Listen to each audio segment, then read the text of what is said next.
Hi guys, welcome to Colonial Clips. So this is going to be a little bit of a different video. We're going to be talking about cooking. I have got, was it Francine and Brian? They're doing a potluck for Fikers Finest, and I'm going to ask them some questions because I love to learn about cooking over the fires and also cooking with cast iron. So let's take a look. All right, so what are you guys cooking today? We are making a stew. A stew. So is it a beef stew? A beef-based stew. Okay. With carrots, potatoes. It's going to have a curry sauce in it. Oh. To make it a little sweeter. Onions. We pre-cooked the meat at home, just for ease. And then, so what kind of beef did you get? Just sirloin. Sirloin, okay. I chunked it up in cubes, and then fried it with onions. Oh. And then, so here we're cooking over on the Dutch oven. We are cutting up potatoes and cooking them, and carrots. So I know it rained. We're at the Fort Frederick Fair. I know it rained all day yesterday. Yes. But you had mentioned some really good tips for actually using this double brazier. It's at level to cook with. You don't have to bend over an open fire. You can control the heat because the ashes fall. And if you've ever cooked over an open fire on the ground, it's easy to catch your skirt on fire, your apron, or anything. So we tend to, like this because as we're getting older, it's harder to get up and down. Well, it's hard for me to get up and down. I'm 40 some years old, but well, that's awesome. So you guys are cutting the potatoes. You've got carrots. And I have an onion there. An onion, okay. And then the meat's in the cooler. I'm going to pull that out and add that. Once these cook, I'm going to add the meat. And then about how long are you guys going to cook it for? The potatoes and the carrots will take about 40 minutes. Potatoes don't take quite as long. But I'm going to cook them all at once because it doesn't matter how soft they get. And then we'll throw in the meat because it's already pre-cooked, so it'll just soften up and get, like soft like stew gets. Oh.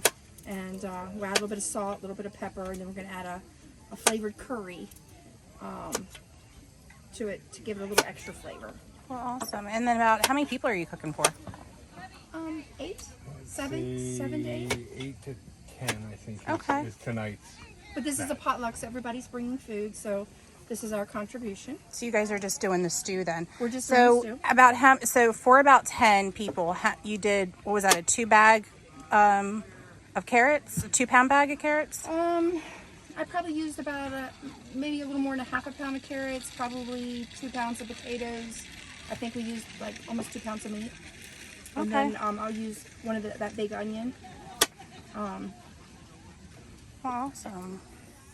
And then add a little bit of salt and pepper as it's cooking to give it, I don't add too much because a lot of people watch their salt intake, so I don't try to cook salt. I do the same thing. I don't cook with salt. Everyone, if they have my meals, they've got to use their own salt and pepper. So did you then, I noticed you don't have coals. So in my small brazier, I've used coals because I can't get big pieces of wood in my single brazier, and this is a double brazier, which is nice. So then did you have anything special that you use, like fat wood or anything to start the fire? So actually to start the fire, I use chipwood Okay. off of my splittings. And then once I've got that going, I just continue to increase the wood size until it's at a point where I can use bigger pieces and keep the coals. The nice thing with the braziers, is you can adjust your heat up and down as need be. You can add more or spread it out. The tongs allow me to move the heat from side to side, so a lot of times I'll have this will go to one side and then I'll put a water pot on the other side to begin boiling water for cooking or cleaning afterwards. And so Nice. the main thing that I find different, unlike a ground fire, is a brazier you have to maintain. You really need to watch your consumption of whatever your fuel is, whether it be wood, whether it be charcoal, is to make sure that you're keeping that heat at a given set point. You don't want to cook it too fast. You don't want to boil off all the water that's in there either. Oh, awesome. Well, I appreciate you guys giving me the opportunity to video you and learn a little bit more about how to do a stew, because we usually cook for about 10 to sometimes 20 people, and Oh, wow. I'm always trying to find easier tips and tricks and more recipes. Like Well, we I'm also always do- cooking we also pork. we take a boneless ham and we put that in a pot, and we usually it's the pre-cooked ones, and we cook that in a pot, and then we add a couple cans of corn, like choux corn. Okay. We add a couple cans of green beans. We add some potatoes, maybe an onion, and then we just cook that in the pan, and it kind of makes a nice broth, and you can serve it in a bowl. And that's a very quick meal for a lot of people. And sometimes That's a good I one. do chunk up the meat, like I buy the boneless ham, and then you just kind of chunk it up in chunks, and you throw it in a pot, and you just cook it over the fire, and that's a really quick meal for a lot of people. I like that. We normally feed probably, 6 to 8 With- off of that. Yeah. And Over a last night we 2-day did. period. Last night we did shepherd's pie. Oh, So we did ground I beef. wish I'd seen that. We did ground beef, and then used gravy. You Okay. would buy gravy, or if you still have anything left over, then we have onions, and then we added green beans. At home, I'd add carrots and celery, but we didn't do that here. Then you put just a layer of corn. We just mashed the potatoes without anything in it, and just layer them on top, and then cover it with a little bit of butter, a little bit of cheese, and then just close the lid. And put it. So it was in And the we Dutch did it oven. in a Dutch oven, and that fed quite a few people last night also. And it's a very quick, easy meal. I mean, just layer it and throw it and go. So that was ground beef. You Ground had an beef, onion. An onion. You cook that first, and then you I use packets of gravy or jars of gravy. Okay, yeah. If you don't have any gravy, usually don't have it after you cook ground beef. Right. So I use packets of gravy, the low sodium, and then I add vegetables like carrots, celery, an onion, but you don't have to. I mean, it just depends on how you make it. And then we added a can of green beans, and then you layer corn, and then the and then mashed. you added mashed potatoes. But I don't put anything in the mashed potatoes when you mash them. Because Right. they get soupy if you do. Oh, okay. So it'll draw the moisture from the bottom. So you just get regular mashed potatoes, just mash them up really good, and then just layer them on the top, and then put cheese over the top. Oh, I love and then that. just I'm gonna have close to the try lid, that. And it'll pull the moisture into the potatoes from the stuff below, and that's a great meal for quick.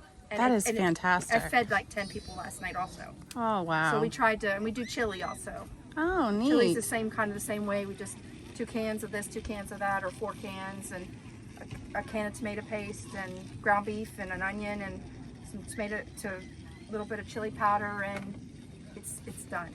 Oh. It's a quick way to feed a lot of people. Yeah, that's awesome. Yeah, well, so- thank you so much for that information. I definitely appreciate you guys. Oh, you're welcome. And it looks like dinner still got a little ways to cook. Yeah, just But gonna it sounds chunk these good. up. Or then it. Awesome. Well, thank you guys. Gonna add a little pepper.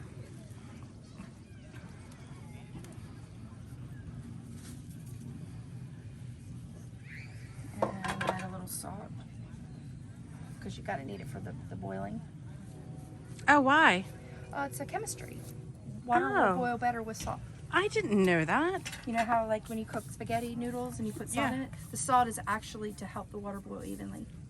And you don't need oil. It's a chemistry That's thing. another great tip. You learn a lot as you cook.